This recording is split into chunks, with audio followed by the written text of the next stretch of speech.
Nous sommes devant le sanctuaire et beau palais de la nation de la République démocratique du Congo, construit de 1975 à 1979. C'est ici où siège la Chambre haute, mais aussi la Chambre basse du Parlement. Ici se discutent les grandes questions sur l'avenir de la République démocratique du Congo. Et aujourd'hui, messieurs, dames, je voulais qu'on en parle avec vous. Je m'appelle John Boussomoke, je suis journaliste et blogueur et expert en santé publique. Je vais vous parler aujourd'hui de la bonne gouvernance. Vous savez, depuis 1960, la RDC est passée de l'ère coloniale à l'ère nouvelle pour les Congolais, où les Congolais devaient assumer eux-mêmes des responsabilités, où les Congolais eux-mêmes devaient s'unir pour construire le pays. Aujourd'hui, on doit encore se poser, les Congolais ont-ils pris cette responsabilité, la responsabilité de construire leur pays?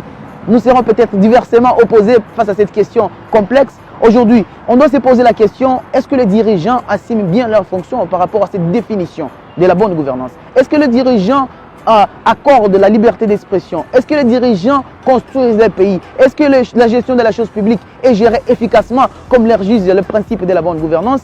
Ça, ce sont des questions diverses. Mais aussi, nous devons savoir que la bonne gouvernance n'est pas seulement la gouvernance des dirigeants, c'est-à-dire les dirigeants politiques face à nous, les dirigés, mais aussi c'est dans le secteur privé. Nous devons parler aussi de la bonne gouvernance. Nous devons parler de la bonne gouvernance dans une famille où le papa assume bien ses responsabilités, où la maman assume bien ses responsabilités. Et tout ça fait partie de la bonne gouvernance. Et donc, la bonne gouvernance, c'est quelque chose, c'est un instrument que la République démocratique du Congo devait s'approprier pour construire ce cher et beau pays.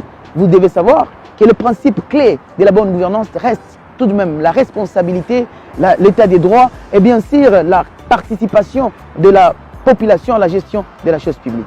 Nous savons quand même que la RDC a encore un long chemin pour atteindre cette bonne gouvernance. Par exemple, aujourd'hui, nous attendons encore le détournement des deniers publics, nous attendons la guerre à l'est de la République démocratique du Congo, nous attendons encore qu'il y ait des concitoyens qui ont été privés de parler en public. Il y a certains concitoyens qui sont dans des prisons pour leur opinion politique. Et donc, nous avons encore du chemin, quoique il y a de bonnes choses quand même, il y a quand même des signes, des symptômes de cette bonne gouvernance. Et donc, nous souhaitons à tous d'intégrer cette bonne gouvernance pour la bonne marche de notre pays, la République démocratique du Congo.